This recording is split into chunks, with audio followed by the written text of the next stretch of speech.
Christophe, Sébastien, merci pour ce témoignage lors d'AgroVif sur le SNOP et la collaboration fournisseur. Est-ce que vous pouvez nous relater, chacun pour le compte de votre entreprise, comment ça s'est passé? Est-ce que c'était improvisé? Est-ce que ça a été le fruit d'une mûre réflexion? Quel était le contexte à l'époque? Voilà.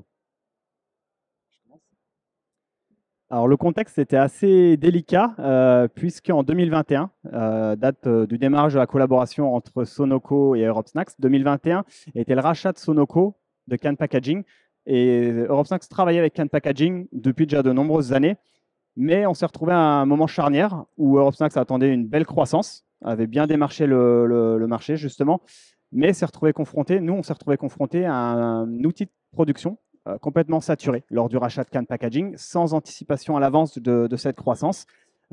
Avec une problématique majeure, c'est qu'une nouvelle ligne de fabrication qui va générer plus de capacité aura besoin entre 15 et 18 mois. Donc il fallait gérer la situation d'urgence en 2021 tout en préparant l'anticipation, les investissements nécessaires en parallèle. Donc ça a été une entame délicate qu'on a réussi, je laisserai Christophe développer un peu là-dessus, mais qu'on a réussi à transformer finalement en un partenariat aujourd'hui assez solide. Ouais, ce qui s'est dégagé de la crise, c'est que chez nous, on était sur un processus de mise en place de process SNOP, de process de prévision assez avancé et assez équipé, avec des outils comme VIF. Et malgré tout, cette anticipation ne rendait pas les taux de service attendus, et spécialement avec Sonoco, mais pas exclusivement avec Sonoco. Ce qui a été intéressant, c'est que cette crise-là, de manière, comme l'a dit Stéphane, plus ou moins anticipée, nous a permis de se poser les bonnes questions. Et plutôt que d'exiger, on va dire, de l'anticipation plus pointue et plus compliquée de notre fournisseur, d'étendre nous notre connaissance, notre performance, nos outils au plan de Sonoco, et d'intégrer au maximum notre partenaire, notre fournisseur, dans nos plans et dans notre direction et notre orientation de production. Et ça, on est passé d'une relation extrêmement verticale, avec beaucoup de réunions de crise, à une relation beaucoup plus horizontale, beaucoup plus saine et beaucoup plus collaborative. Alors du coup, question qui vient derrière, c'est pour quel résultat aujourd'hui? Est-ce que vous êtes sur quelque chose de stabilisé? Vous avez réussi à mettre en place un process robuste? Qu'est-ce qui vous apporte au quotidien?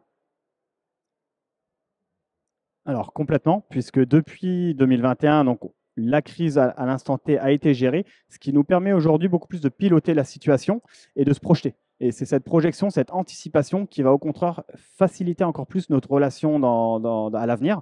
Donc on parlait tout à l'heure d'une croissance d'Europe Snacks entre plus 30, plus 60% sur court et moyen terme, ce qui nécessite chez nous d'anticiper les lignes de fabrication et de les avoir prêtes au moment voulu, donc d'ici 1, 2, 3 ans. Et c'est sur cette anticipation qu'on travaille actuellement. On n'est plus sur le moment présent.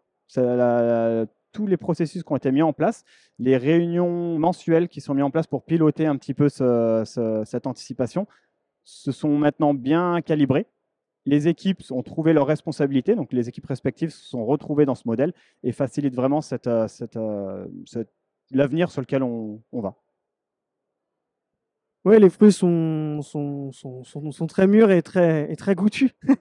On arrive à être vraiment synchronisé à court terme, parce que la base de la crise, par exemple, d'être capable de mettre en place, quand nous on a des moments de creux de production et où on va mettre des maintenances préventives, des choses comme ça, de synchroniser Sonoco là-dessus, ce qui évite que quand eux réduisent la performance l'efficience de leur ligne et leur capacité de production, ce soit en adéquation nous avec notre besoin.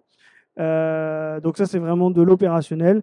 Et à moyen terme, ça va être nos plans de recrutement communs. Si nous on recrute et qu'on ouvre de nouvelles équipes, Sonoco va avoir l'information. Et à très très long terme, on a des capacités de co-investir et de synchroniser nos plans d'investissement pour des nouvelles lignes entre nous et nos partenaires. Merci Sébastien, merci Christophe de votre participation. Et puis je vous souhaite un très bon AgroVif 16e édition. Voilà. Merci. Au revoir. Au revoir.